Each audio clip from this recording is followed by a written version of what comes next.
अऊज़ु बिल्लाहि मिनश शैतानिर रजीम बिस्मिल्लाहिर रहमानिर रहीम इन्नल मुस्लिमीना वल मुस्लिमाति वल मुअमिनीना वल मुअमिनाति वल क़ानितीना वल क़ानिताति वस सादिक़ीना वस सादिक़ाति वस साबिरीना वस साबिरात वस्साबिरीन वस्साबिराति वल्खाशिईन वल्खाशिआति वल्मुतसद्दिक़ीन वल्मुतसद्दिक़ाति वस्साइमीन वस्साइमात वल्हाफ़िज़ीन फ़ुरूजहुम वल्हाफ़िज़ाति वज़्ज़ाकिरीन अल्लाह कसीरन वज़्ज़ाकिराति अअद्दल्लाहु लहुम मग़फ़िरतन व अजरन अज़ीमा। सदक़ल्लाहुल अलीयुल अज़ीम।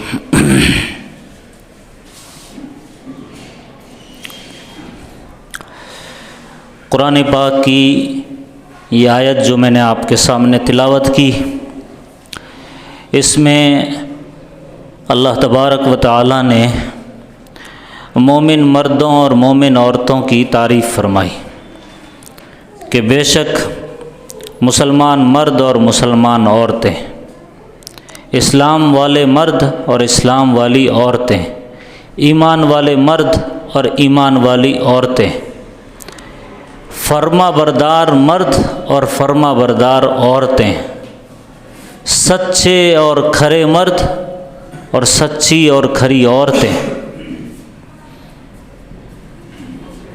रोज़ा रखने वाले मर्द और रोज़ा रखने वाली औरतें, अल्लाह से डरने वाले मर्द और अल्लाह से डरने वाली औरतें, सदका करने वाली औरतें और सदका करने वाले मर्द, और आखिर में इरशाद फरमाया अपनी इज़्ज़त और अपने नामूस की हिफाजत करने वाले मर्द और हिफाजत करने वाली औरतें, और लास्ट का ये जुमला वज़्ज़ाकिरीन अल्लाह कसीरा वज़्ज़ाकिरात, अल्लाह को याद करने वाले मर्द और अल्लाह को याद करने वाली औरतें, अअद्दल्लाहु लहुम मग़फ़िरतन व अजरन अज़ीमा, अल्लाह ने इनके लिए मग़फ़िरत और अजर अज़ीम का वादा फरमाया। ये 22वें पारे की आयत है। मर्दों के साथ साथ औरतों की इसमें अल्लाह तबारक व तआला ने तारीफ़ फरमाई। अल्लाह के नबी अलैहिस्सलातु वस्सलाम से एक मर्तबा औरतों ने शिकायत की कि कुरान पाक में अक्सर जगह अल्लाह ने मर्दों को मुखातब किया है, औरतों का ज़िक्र नहीं, या औरतों का शाना बशाना साथ में तज़किरा नहीं। तो उस वक्त अल्लाह तबारक व तआला ने ये आयत उतारी जिसमें दोनों का साथ में तज़किरा फरमाया। और वैसे मर्दों के नाम से पूरे कुरान में कोई सूरा नहीं है, ये औरतों की शान है कि उनके नाम से कुरान में एक पूरी मुकम्मल सूरा है। इससे अंदाज़ा लगाइए कि अल्लाह तबारक व तआला ने कुरान पाक में, शरीयत में, इस्लाम में औरतों को क्या मकाम दिया। मर्दों के नाम से कोई सूरा नहीं, औरतों के नाम से सूरतुन निसा, पूरी उस सूरत का नाम अल्लाह ने औरतों के नाम से रखा।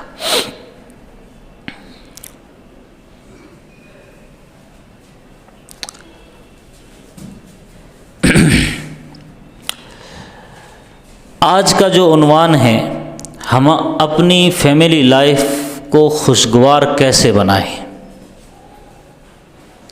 जाहिर है कि जिस रब ने हमको पैदा किया, ज़िंदगी दी और दुनिया में हमको इम्तिहान के तौर पर खड़ा किया, वही अल्लाह इसका तरीक़ा बता सकता है।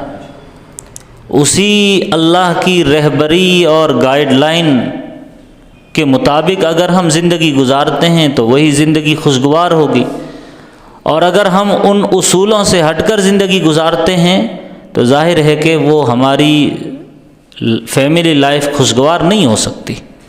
इसीलिए आपने देखा होगा कुरान पाक में जहाँ निकाह पढ़ाया जाता है, उस निकाह के खुतबे में बार बार अल्लाह से डरो, अल्लाह से डरो, अल्लाह से डरो। क्या मतलब?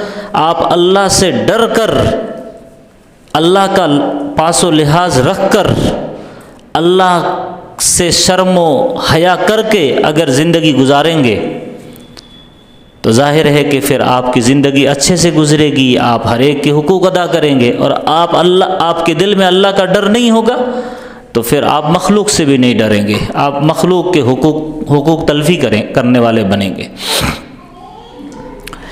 मैं अपनी बात शुरू करूं, इससे पहले आपके सामने तसल्ली के लिए इत्मीनान रखिए बता दूं कि मेरा जो आज का मौजू है वो है मर्दों के मुताल्लिक कुछ पॉइंट है कुरान हदीस की रोशनी में। पहले मैं उसको बताऊंगा, बच्चे को बिठा दो। उसके बाद औरतों के मुताल्लिक कुछ अहम नुकात हैं, तो फिर मैं औरतों का बाद में ज़िक्र करूंगा। लेकिन हम क्योंकि ज़मीन पर या आसमानों पर अल्लाह ने पहले मर्द को पैदा किया, हज़रत आदम अलैहिस्सलातु वस्सलाम को, तो फिर हम पहले उनसे शुरू करते हैं। पूरी सीरत या पूरी तारीख़ या पूरी हदीसें, पूरी हिस्ट्री उठाकर हम देखेंगे या पूरी दुनिया की तारीख़ भी, तो आपको अंदाज़ा होगा कि बिना जोड़े के कोई इंसान कामयाब नहीं। इंसान को अल्लाह ने ऐसा बनाया कि उसको कोई जोड़ चाहिए, और ऐसा जोड़ा जिसकी तरफ उसका दिल राग़िब हो। अब आप देखिए, जन्नत से बढ़कर कोई जगह हो सकती है? जन्नत से बढ़कर कोई ख़ास जगह नहीं। अब देखिए, जन्नत में सुकून है, इत्मीनान है, ठाठ है, हर नेमत है जो जिसका इंसान गुमान नहीं कर सकता। लेकिन वहाँ जन्नत में भी बिना बीवी के हज़रत आदम नहीं रह सके, अल्लाह ने हज़रत हव्वा को पैदा किया। अब आप अंदाज़ा लगाइए कि एक बीवी का होना, एक जोड़े का होना कितना ज़रूरी है। जन्नत जैसी जगह में हज़रत आदम बिना बीवी के नहीं रह पाए। उनको कोई उल्फत चाहिए थी, उनको कोई उनसियत चाहिए थी, उनको कोई लगाव चाहिए था। जन्नत की सारी नेमतें मौजूद है, लेकिन बीवी की नेमत नहीं है, वो दिल नहीं लग रहा था। अल्लाह ने हज़रत हव्वा को पैदा किया, और अल्लाह तबारक व तआला ने पैदा भी ऐसी जगह से किया जो इंसान के दिल के बहुत करीब है। बाईं पसली से औरत को पैदा किया।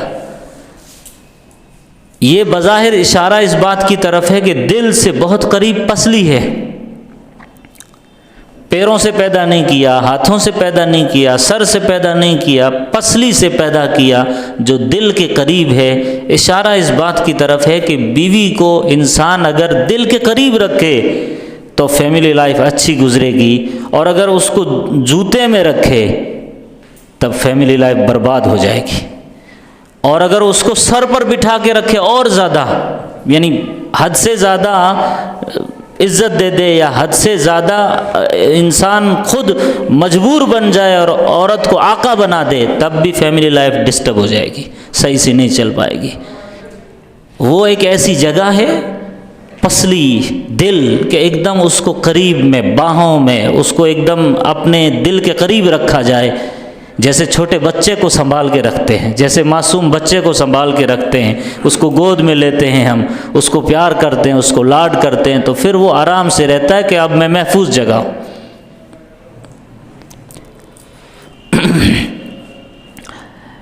सबसे पहले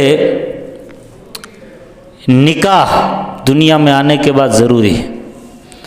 निकाह कैसे किया जाए और निकाह किन औरतों से या किन मर्दों से किया जाए, क्या क्या चीज़ें ज़रूरी है। आम तौर पर आप निकाह के खुतबों में, बयानों में सुनते हैं, वो समझ में नहीं आता आप लोगों को कि हसब देखिए, नसब देखिए, उस दीनदारी देखिए, लिहसबिहा व जमालिहा व दीनिहा, आप सुनते रहते हैं। लेकिन आप इसको ऐसा समझिए कि अल्लाह के नबी अलैहिस्सलातु वस्सलाम के 2 दामाद थे। एक हज़रत अली रज़ी अल्लाह ताला अन्हु और एक हज़रत उस्मान गनी रज़ी अल्लाह ताला अन्हु। हज़रत अली रज़ी अल्लाह ताला अन्हु की क्या क्वालिटी थी कि आपने हज़रत फ़ातिमा दे दी? तो अली के पास इल्म था।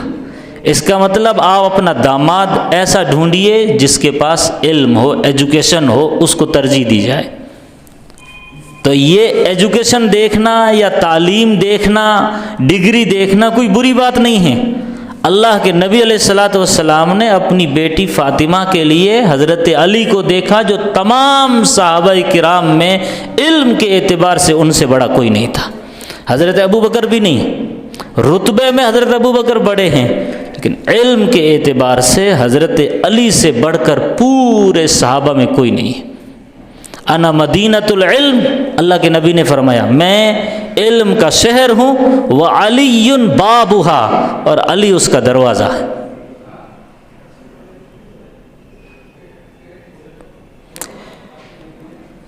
हज़रत उस्मान गनी रज़ी अल्लाह ताला अन्हु को आप देखेंगे, जिनको आपने दो बेटियां दी, हज़रत रुक़ैया और हज़रत उम्मे कुलसूम।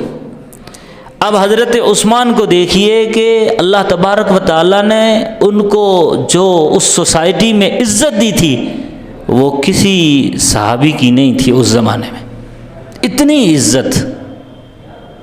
इसका मतलब दामाद का स्टेटस होना चाहिए।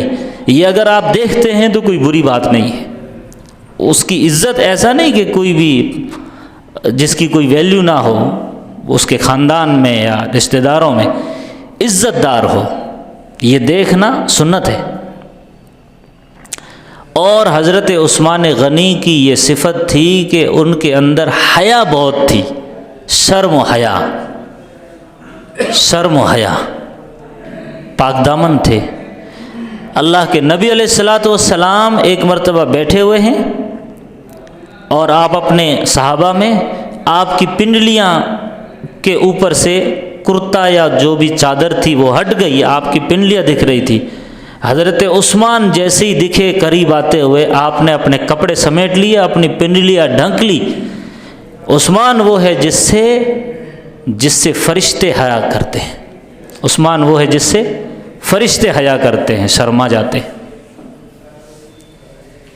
तो हयादार, हया वाला, शर्म हया वाला दामाद ढूंढना चाहिए, क्योंकि यहीं से रिश्तों की शुरुआत होती है ना।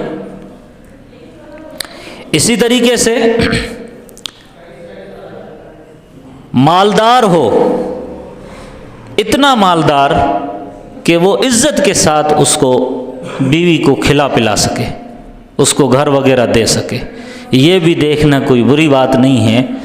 आम तौर पर लोग समझते हैं कि सिर्फ दीनदारी देखी जाए, दीनदारी तो है ही।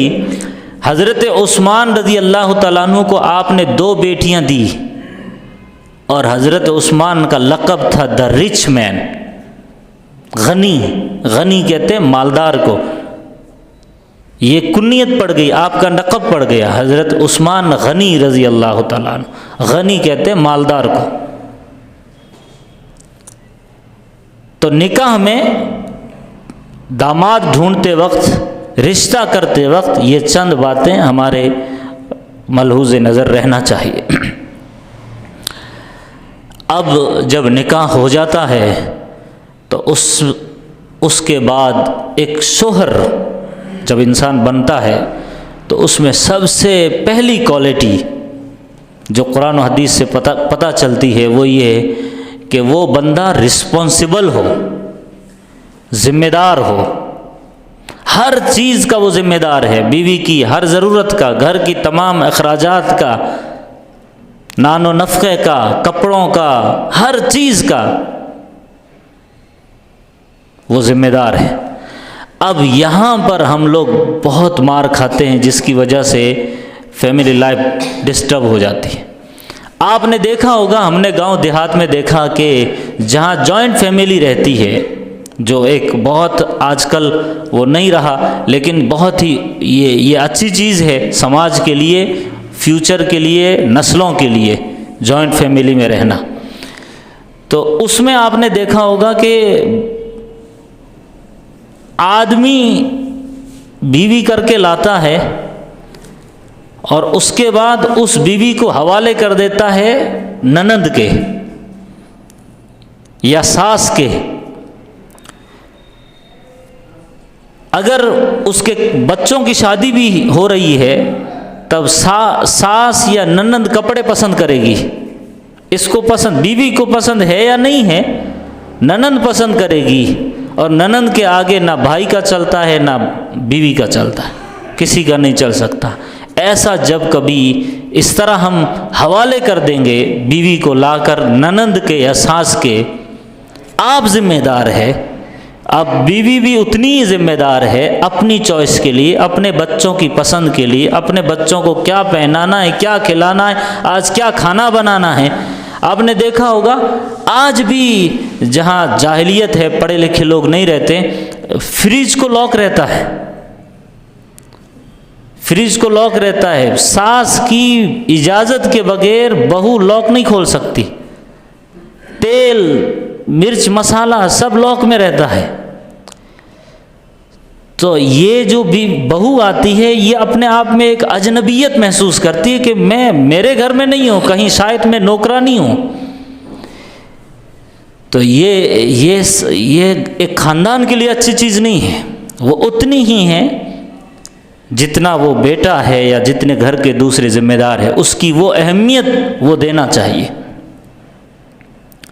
तो उसका जिम्मेदार आदमी है, हर वो उसके पीछे आई है, वो अलग चीज़ है, इज़्ज़त है, एहतराम है, सास का, ननंद का, ससुर का, हर एक का उनकी खिदमत हैं और उनकी खिदमतों पर फजीलतें हैं, ये सब अपनी जगह। लेकिन इस तरह के आपने उनको खुश रखना है, मुझे खुश नहीं रखेंगे चलेगा, आपने उनको रखना है। ये हमारे मुआशरे के लिए, ख़ानदान के लिए, फैमिली के लिए आप कुरान और हदीस पर नज़र उठाएंगे तो ये अच्छी चीज़ नहीं है।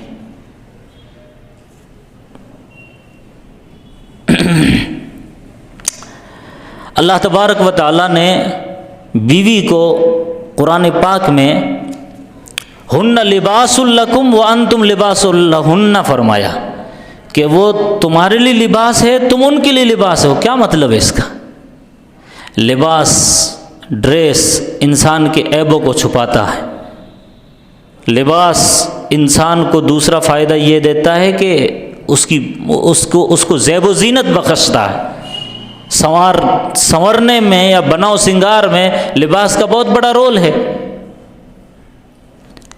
इसी तरीके से लिबास जो है वो इंसान के बदन से बहुत करीब तर है।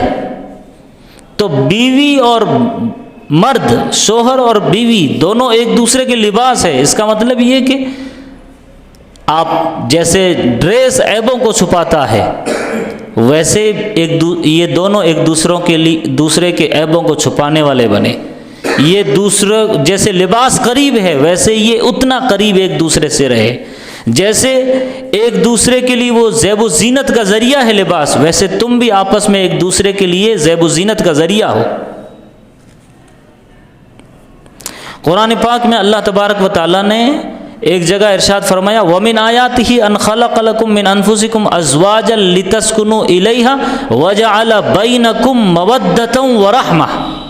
अल्लाह ने मियाँ बीवी का ये जोड़ा है जो इसका जिक्र करने के बाद फरमाया, वो अल्लाह जिसने तुम्हारे दरमियान मवद्दत रखी, रहमत रखी। ये दो लफ्ज़ इस्तेमाल फरमाए, मवद्दत और रहमत। मवद्दत कहते हैं मोहब्बत को और रहमत कहते हैं तरस खाने को। मवद्दत कहते हैं मोहब्बत को और रहमत कहते हैं तरस खाने को। अब आप देखिए ये दो लफ्ज़ इस्तेमाल इसलिए फरमाए कि एक उम्र तक, जब तक जवानी है, जब तक आज़ा में ताकत है, तब तक अगर ये रूठ भी जाएं, अगर हुकूक में आगे पीछे हो जाए, कमी बेशी हो जाए, तो उनके दिलों में जो एक दूसरे की ज़रूरत है, एक दूसरे की जो मोहब्बत है, जो आपस में जो जवानी है, वो खींच करके मोहब्बत में मुंतकिल कर देती। लेकिन एक अरसे के बाद जब ये बूढ़े हो जाते हैं तो उस वक्त अब वो मोहब्बत नहीं रहती, अब रहमत का नंबर आता है। अब एक दूसरे ने तरस खाना है, रहम खाना है, खैर खाई वाला जज्बा रखना है कि ये वो है जो जिसने मेरे बच्चों के कपड़े धोए, उनकी हर खिदमत की, मेरे कपड़े धोए, मेरे लिए ये किया वो किया, मेरे बच्चों के लिए, वो सब याद करके उन पर रहम खाना है, उन पर तरस खाना है। सेम वैसे ही बीवी कि ये मेरा मर्द जिसने जवानी में इतनी सारी कुर्बानियाँ दी, आज बूढ़ा हो गया है तो आज इन पर मैं रहमत का मामला करूं। इसलिए अल्लाह ने दो लफ्ज़ इस्तेमाल फरमाए, वजअल बैनकुम मवद्दतम व रहमा।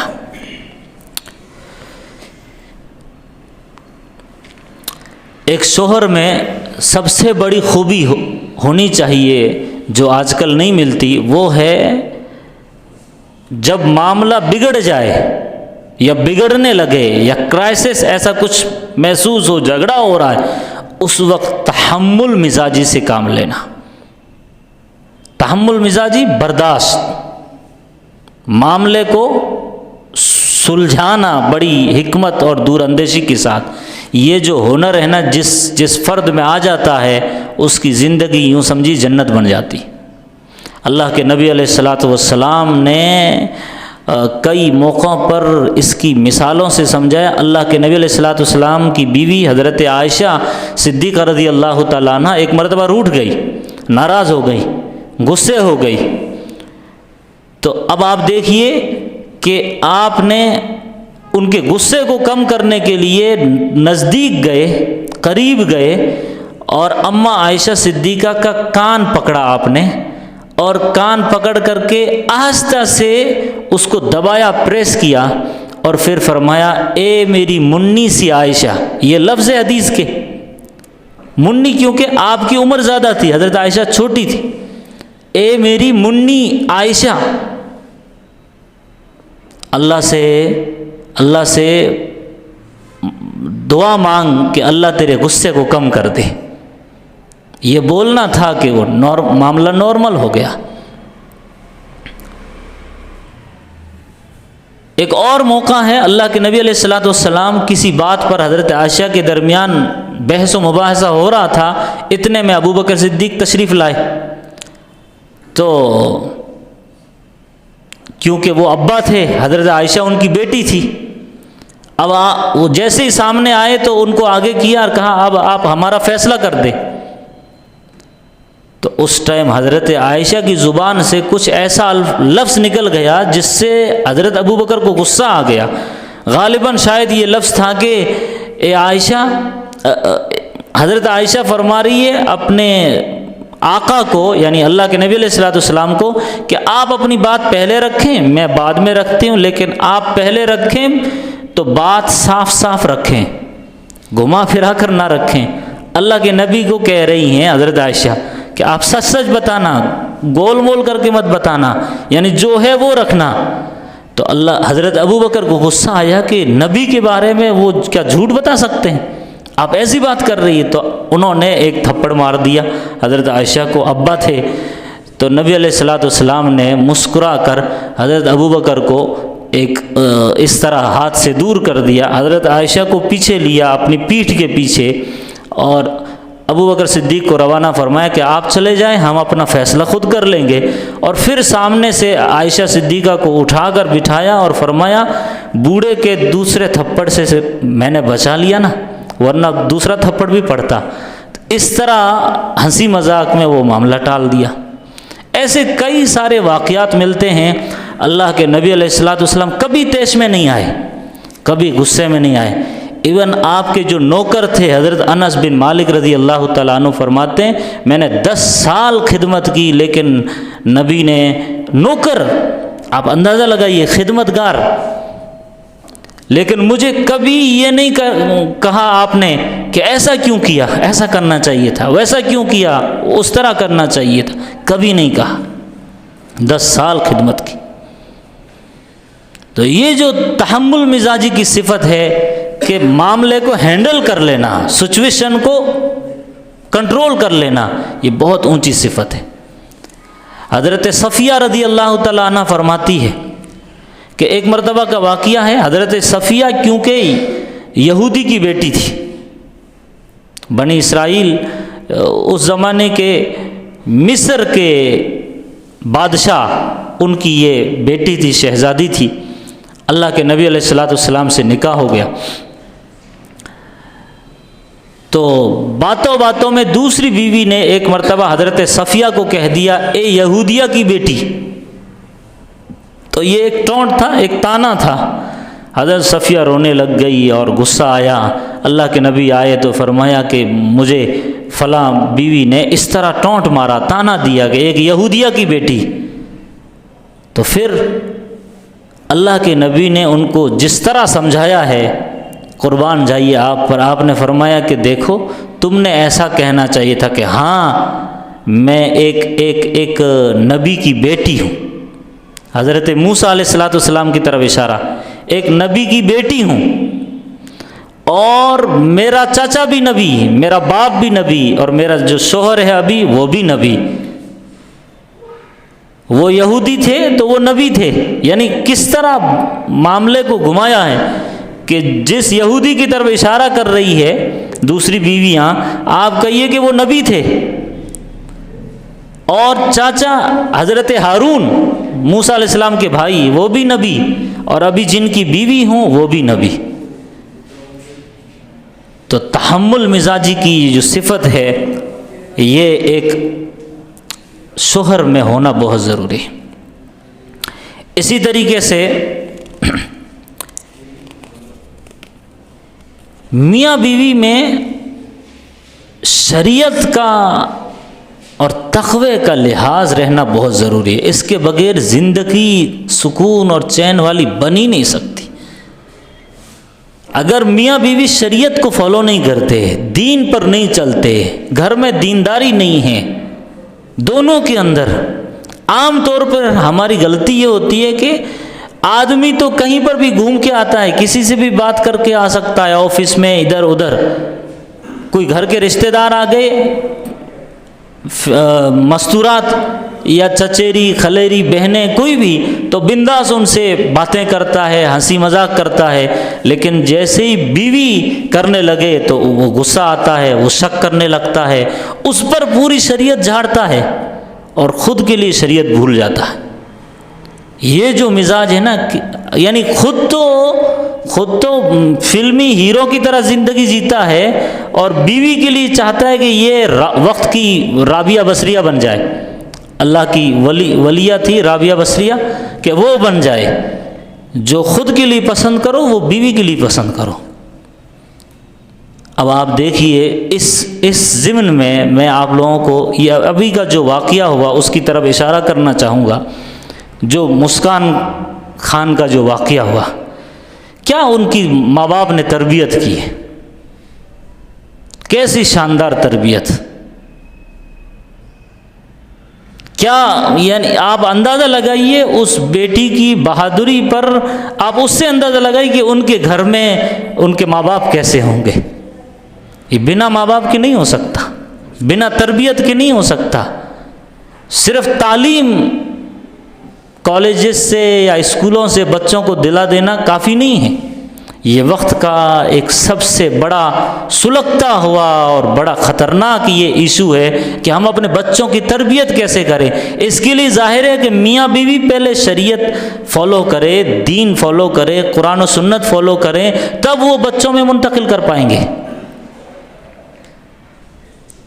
आप स्कूलों का निज़ाम देखिए, यूनिवर्सिटीज़ का निज़ाम देखिए, चारों तरफ जहर है, जहर। अब आप स्कूल से नहीं रोक सकते, कॉलेजेस से बच्चों को नहीं रोक सकते, आप बाहर के ट्यूशन से बच्चों को नहीं रोक सकते क्योंकि वो बुनियादी ज़रूरतें हैं। लेकिन अगर आप उसके बरअक्स घर में उस शिद्दत से तरबियत का माहौल क्रिएट नहीं करेंगे तो वो बाहर का माहौल आपके घर को भी बर्बाद कर देगा।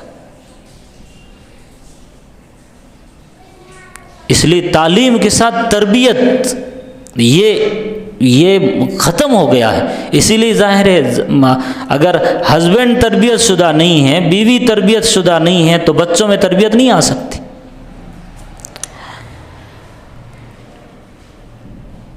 मुझे वो वाक़या याद आ रहा है हज़रत याकूब अलैहिस्सलाम का, वक्त के नबी। हज़रत याकूब कौन है? वक्त के नबी हैं। और उनके अब्बा कौन हैं? इसहाक अलैहिस्सलाम, वो भी वक्त के नबी। उनके अब्बा कौन हैं? इब्राहीम अलैहिस्सलाम, वो भी नबियों के नबी, वक्त के नबी। इब्राहीम अलैहिस्सलाम, उनके बेटे इसहाक अलैहिस्सलाम, उनके बेटे याकूब अलैहिस्सलाम। आप पहला पारा उठाइए, पहले पारे का आखिरी जो रुकू है उसमें ये वाक़या मौजूद है। हज़रत याकूब अलैहिस्सलाम अपने बेटों को मौत के वक्त बुला करके नसीहत कर रहे हैं। अब एक नबी क्या वो नसीहत कर सकता है? आप अंदाज़ा लगाइए, नबी के बेटे क्या बिगड़े हुए हो सकते हैं?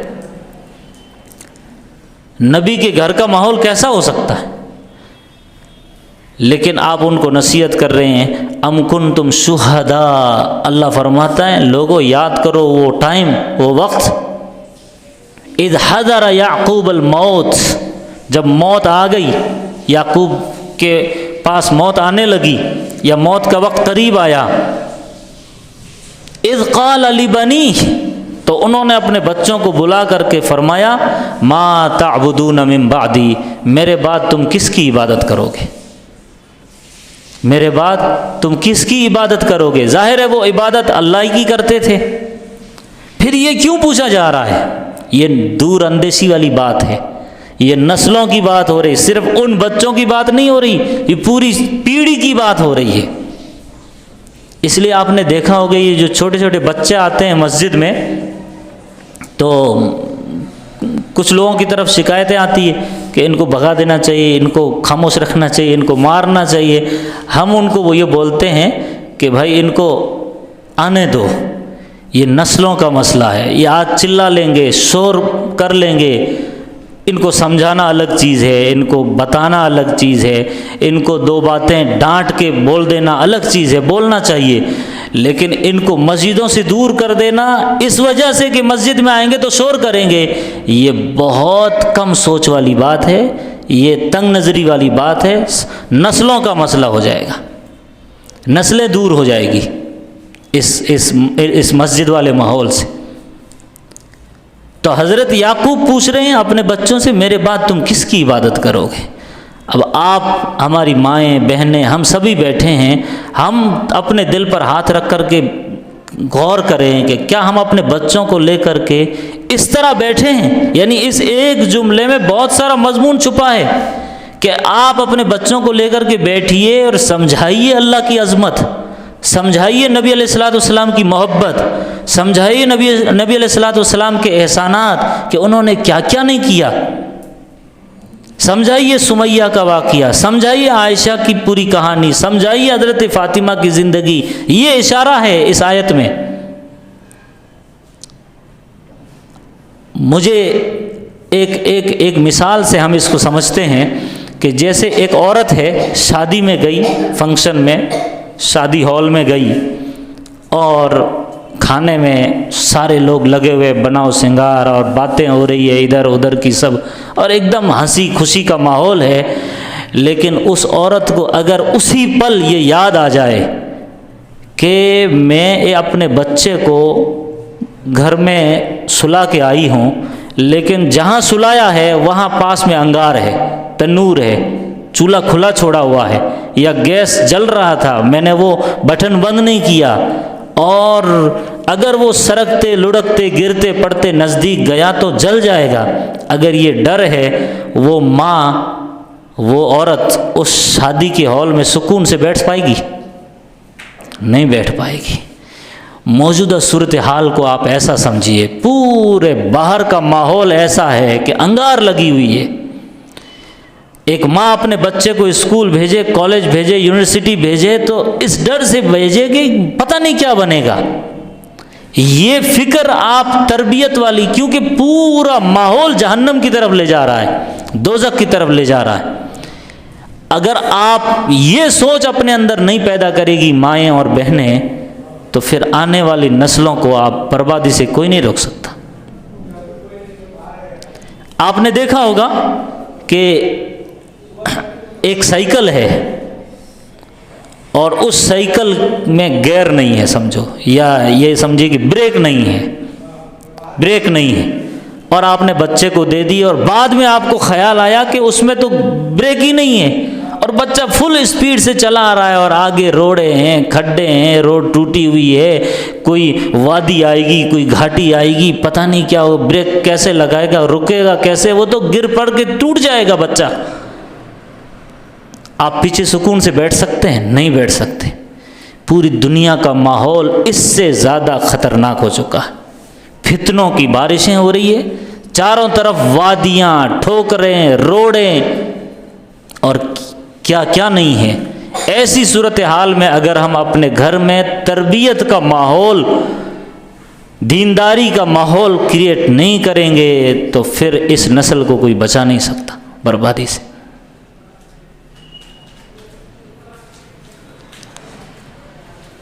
इसलिए ये सिर्फ ये मर्द की तो जिम्मेदारी है ही, लेकिन औरत की ज़्यादा जिम्मेदारी है। क्यों? इसलिए कि औरत, अब आप देखिए, मैं एक एग्जांपल से समझाता हूँ। हज़रत नूह अलैहिस्सलाम के सामने बेटा है, आपको वाक़या याद आ रहा होगा।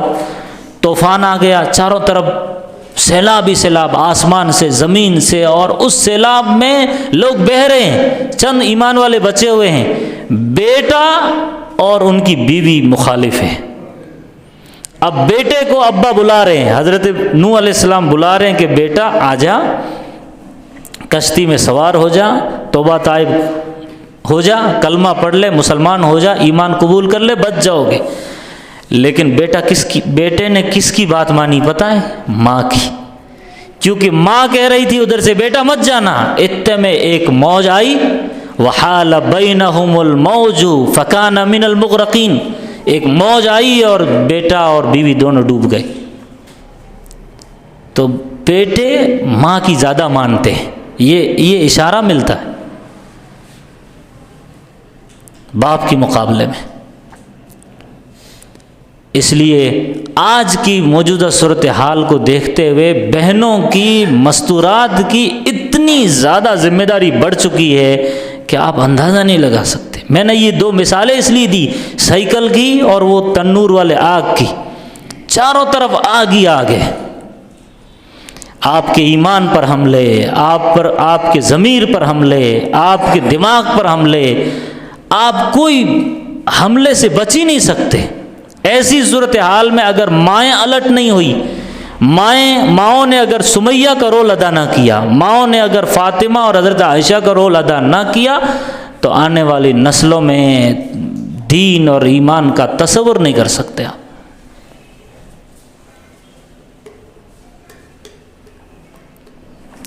तो ये घर के अंदर दीनदाराना माहौल की जिम्मेदारी दोनों मियाँ बीवी की है।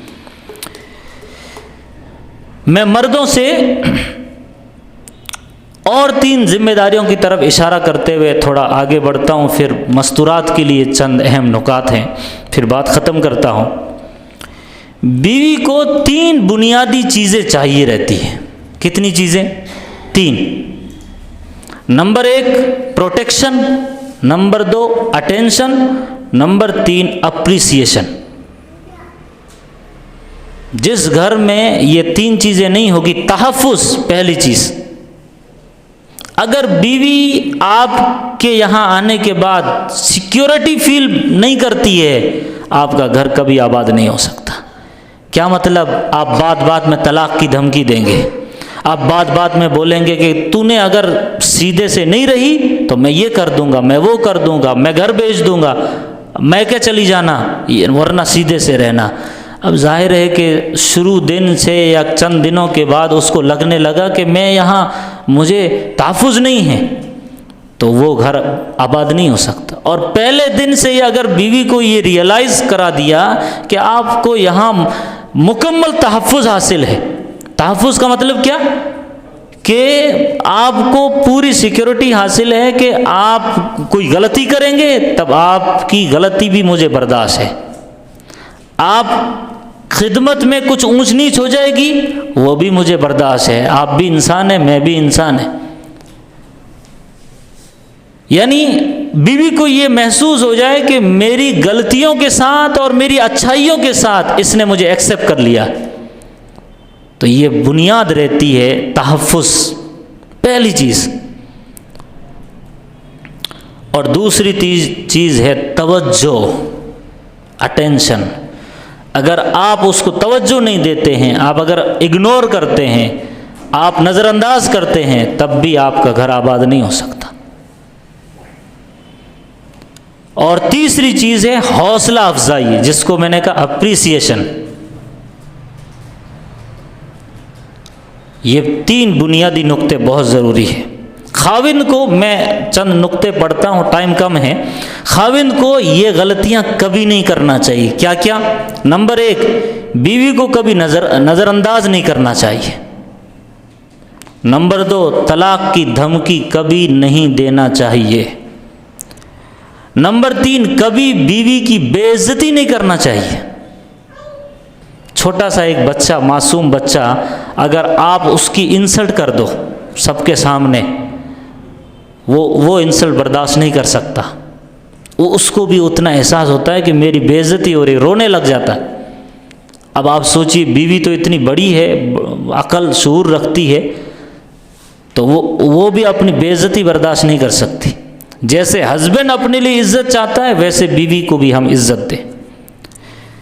कुछ गलती है, तन्हाई में बोल दें। सामने चंद लोग बैठे हैं, सास बैठी, ननंद बैठी है, तो वहाँ उसकी गलतियों को खोल करके इस तरह उजागर मत करो, यह जताने के लिए कि सास या ननंद या दूसरी औरतें सोचे कि देखो मेरा भाई कितना कंट्रोल रखता है, मेरा भाई देखो बीवी को कितना हैंडल किए हुए हैं। ये जताने के लिए उसको बेइज्जत मत करो। आपको कुछ बताना है, तन्हाई में ले जाकर समझा दो। नंबर 4, वक्त ना देना, ये बहुत बड़ी गलती। वक्त ना देना बहुत बड़ी गलती है। बड़े बड़े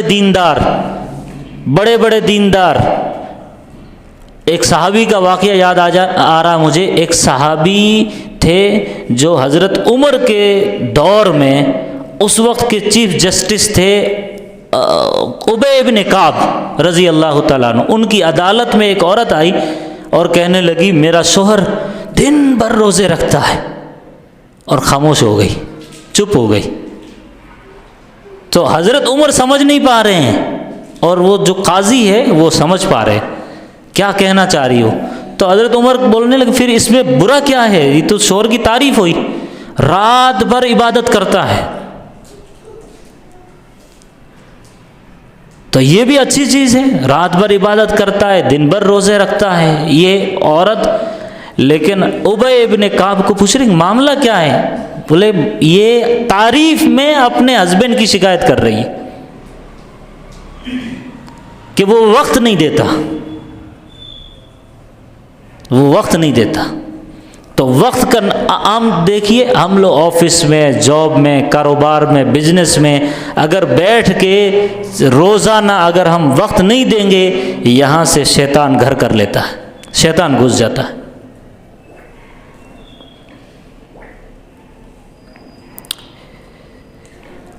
हज़रत उमर रज़ी अल्लाह ताला अन्हु एक मर्तबा गश्त लगा रहे थे, चक्कर लगा रहे थे, तो एक घर में एक औरत अपने शोहर के बारे में कुछ तारीफ़ वाले अशआर पढ़ रही थी याद करते हुए।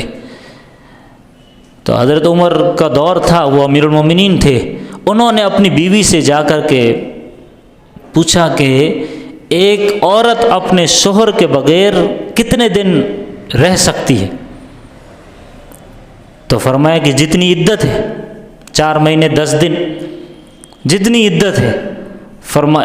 कानून बना दिया आपने कि जो भी जिहाद में जाएगा, अल्लाह के रास्ते में जाएगा, 4 महीने से ज़्यादा कोई दूर नहीं रहेगा।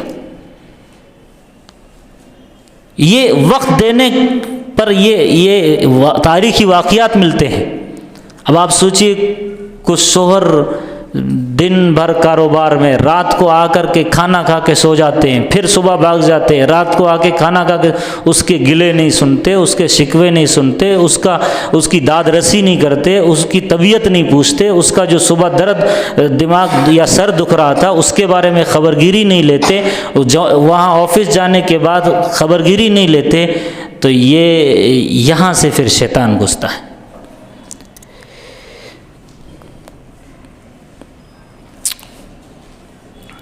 नुक्ताचीनी की आदत शोहर अपने अंदर से निकाल दे, तारीफ वाला पॉजिटिव थिंकिंग रखे। यानी कोई गलती हो जाए या खाने में ऊंच नीच हो जाए तो जो अच्छा बनाए उसकी तारीफ करे, मनफी सोच नेगेटिव थिंकिंग को दूर रखे, अप्रिशिएशन उसकी तारीफ करे। इसी तरीके से शोहर आम तौर पर आजकल जो एक गलती सामने दिखने में आती वो ये कि बीवी के रिश्तेदारों से बेइतनाई बरतता है, गफलत बरतता है, उनकी तरफ ध्यान नहीं देता। क्यों? तुम्हारा भाई अच्छा नहीं लगता, या तेरे फला मामू मुझे अच्छे नहीं लगते, या तेरे अब्बा अच्छे नहीं लगते, तेरी माँ तेरी खाला वो मुझे नहीं पसंद। तो जाहिर है फिर खुद ब खुद इधर भी वही हाल होगा, बीवी को भी फिर तुम्हारे रिश्तेदार अच्छे नहीं लगेंगे।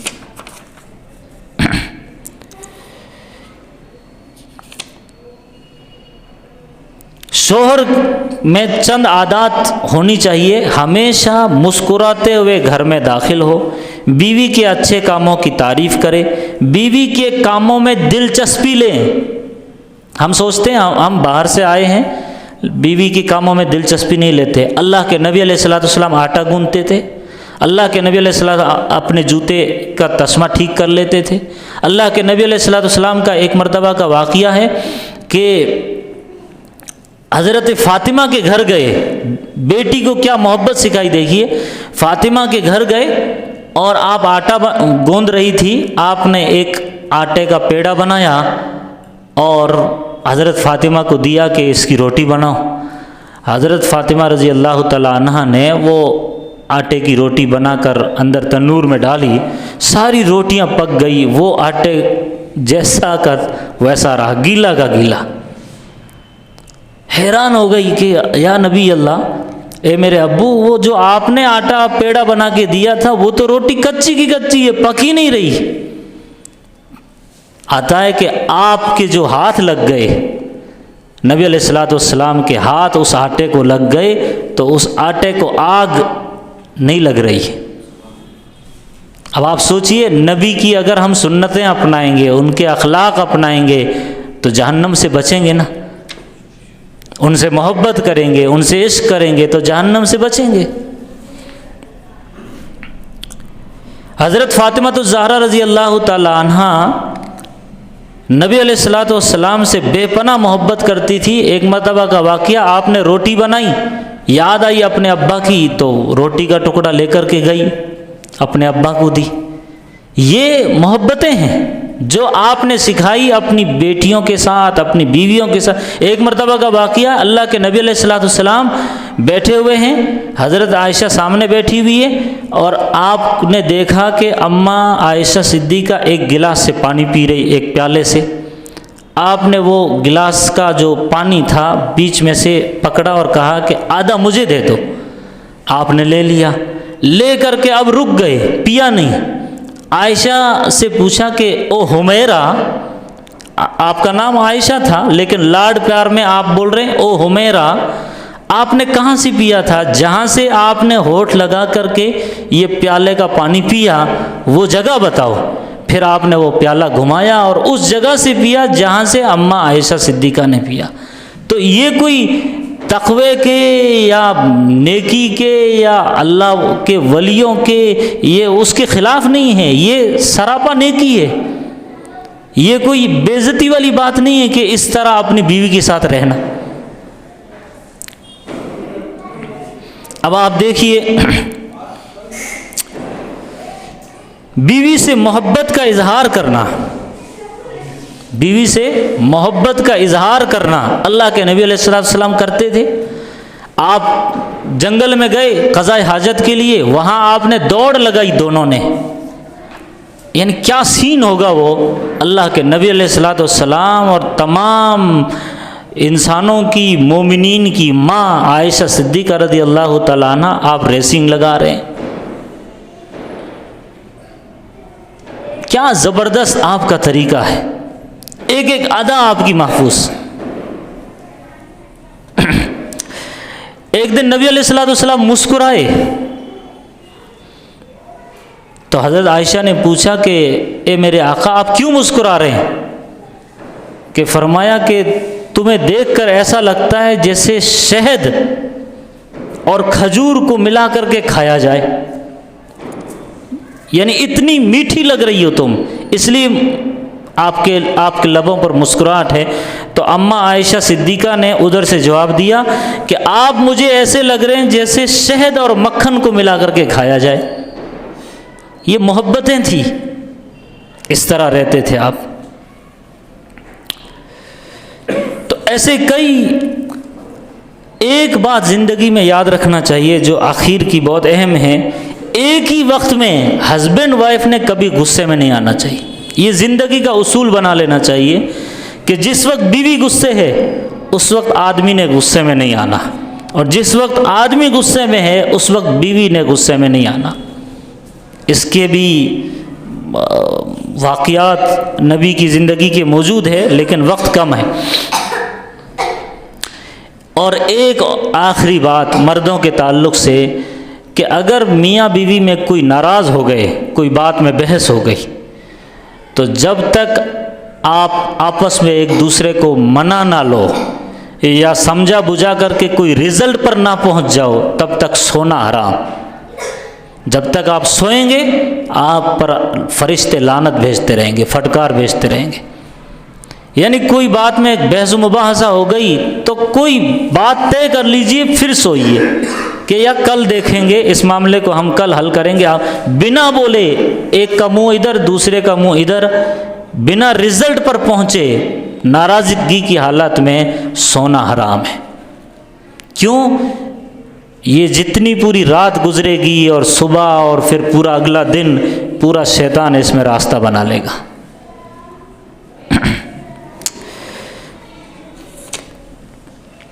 बीवी में क्या खूबियाँ होनी चाहिए, वो चंद पॉइंट है, मैं बता देता हूँ। बीवी को चाहिए कि अपने खाविंद का एतमाद हासिल करे, ट्रस्ट, भरोसा, यानी ऐसी खिदमत करे कि आदमी का एतमाद हासिल हो जाए, ट्रस्ट हासिल हो जाए। आम तौर पर औरतें यहाँ पर बड़ा चालाकी से पेश आती है। बाज़ मरतबा सुना है, देखा है कि तावीज़ात के ज़रिए से आदमी को कंट्रोल करना चाहती, वजीफ़ों के ज़रिए से आदमी को कंट्रोल करना चाहती। अल्लाह के नबी ने तरीका बताया कि ऐसी खिदमत कर या ऐसी मोहब्बत कर कि आदमी खुद दीवाना हो जाए। तावीज़ात से, वजीफ़ों से ये नहीं होता। जो लोग करते हैं वो धोखा देते हैं, जो लोग करते हैं वो ढोंग करते हैं। सुनी सुनाई बातों से परहेज़ करे, बच्चों की तरबियत का ख्याल रखे, खाविंद के रिश्तेदारों से अच्छा सलूक करे, खाविंद को, शोहर को परेशानी के वक्त तसल्ली दे, शोहर को सदक़े खैरात की तरगीब देती रहे, खाना जब भी बनाए ज़िक्र व फ़िक्र के साथ बनाए, यानी अल्लाह का नाम। ये छोटी सी बात है, आपको लग रही कि ज़िक्र फ़िक्र, अल्लाह का नाम, सुभान अल्लाह, अल्हम्दुलिल्लाह, इस्तग़फ़ार, दरूद शरीफ, लेकिन यहाँ से नस्लों में ऐसा खून सप्लाई होता है कि जब आप खाना बनाएंगे अल्लाह की याद के साथ, तो आपकी नस्लों में ऑटोमेटिकली हया और पाकदामनी, अल्लाह और अल्लाह के नबी की मोहब्बत उतरती चली जाएगी। काम को वक्त पर पूरा करने की आदत डालें हैं। और औरतों में ये जो सिफत है ना, ये बहुत, इसमें लापरवाही बरतती है। काम को, कोई भी काम है, जो टाइम मुतय्यन है उस टाइम में उसको पूरा करें। घर को साफ़ सुथरा रखें। फ़ोन पर जब कभी अपनी अम्मी या भाई या खाला वगैरह से बात करें, शॉर्ट बात करें, मुख्तसर बात करें, लंबी चौड़ी बात ना करें।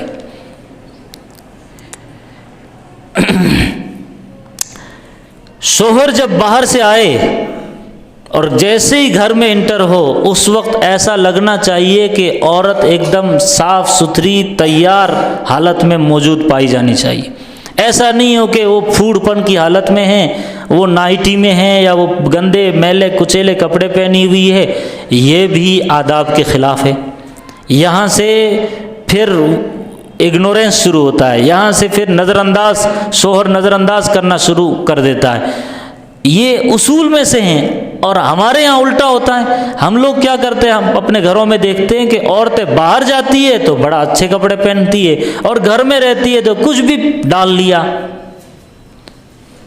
यानी गंदे मैले को। चले मैं उन चीज़ों को अपने अल्फाज में अदा नहीं कर सकता। ऐसे कपड़ों में आम तौर पर औरतें रहती है। ये घर के एक खुशगवार फैमिली लाइफ अगर गुजारना है तो ये आपने इतना डिसिप्लिन रखना कि हर वक्त तैयार, हर वक्त साफ़ सुथरे, हर वक्त डिसिप्लिन, हर वक्त पाकीज़गी, तहारत। कोई ज़रूर नहीं कि दुल्हन बन के बैठे, लेकिन साफ़ सुथरे अच्छे कपड़े हों।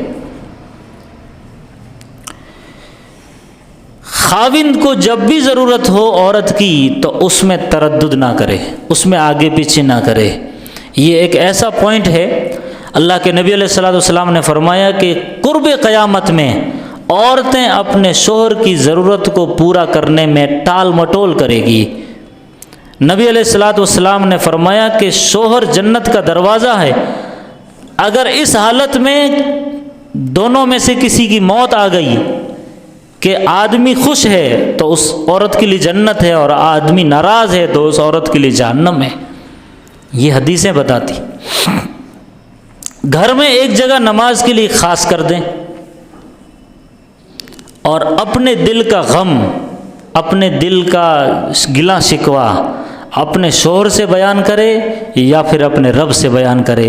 इसके अलावा औरत किसी से इसका तज़किरा ना करे, क्योंकि जिस मोहब्बत से शोहर आपको समझा सकता है या जिस खैरखाई वाले जज्बे से आपके दुख को शोहर हल कर सकता है, कोई तीसरा नहीं कर सकता। जब भी बात करें तो नरम लहजे में बात करें, सब्र और तहम्मुल से बात करें, बरमौका बरमहल बात करें। ऐसा नहीं कि कभी भी बात कर दी, अपनी बात रख दी। मौका हो, महल हो, तब बात करें। अपने आँखों का, अपने बातों का, अपने बदन की खुशबुओं का, अपने अंदाज का, अपने अदाओं का ऐसा बिहेवियर करे या इस तरह जताए जो आदमी को औरत की तरफ रग़बत हो, जिससे यानी एकदम डिसिप्लिन से, जो एक रग़बत या मैलान की तरफ जो चीज़ बढ़ावा दे, इस तरह रहना चाहिए। तो ये चंद बातें थी जो मैंने आपके सामने रखी।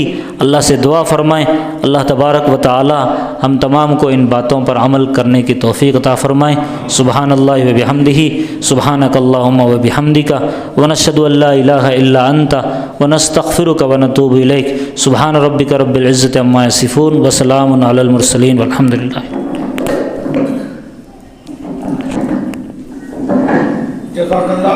मौलाना जो है आज के जो है मौजूदा हालात के ऊपर, आज की ज़रूरियात के ऊपर आपने बयान किया जो है। इंशाअल्लाह ताला अगला जो इज्तिमा है